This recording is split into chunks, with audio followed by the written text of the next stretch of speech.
Пријатели, добар ден и добре дојдовте во уште една рубрика Прашање и одговори со Јосиф. Ќе одговориме на 5 прашања денеска, кои што најголем дел се поставени на Инстаграм. Некаде 11 прашања добив изминатите 7 дена. 5 од нив ги издвои затоа што сметам дека треба да ги видите и слушнете и да ги дознаете одговорите и да добиете вредност, и секако и понатаму ве охрабрувам и ви заблагодарувам за интеракцијата. Ова е местото на кое што може да ја правиме таа интеракција и да ги поставувате вашите прашања.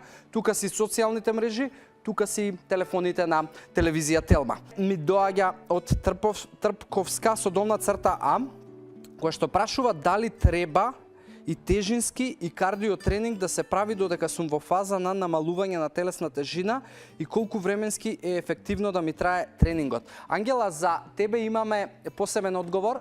Ни го даде Кристина од Атлета. Инаку Кристина ни е фитнес шампион за 2018 година, така да мислам дека се обративме кај правиот човек и во следниве 30 секунди ќе видиш што има за тоа да каже Кристина.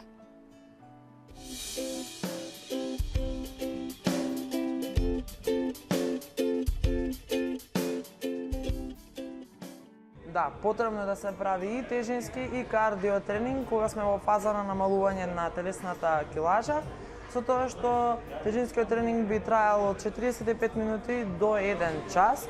Веднаш после тоа да следува и кардио тренингот од половина час, минимум 4 пати во неделата, заедно со добро избалансирана исхрана, односно калоричен дефицит, загарантирани се резултатите. Мислам дека поедноставно и не можеше никој да одговори.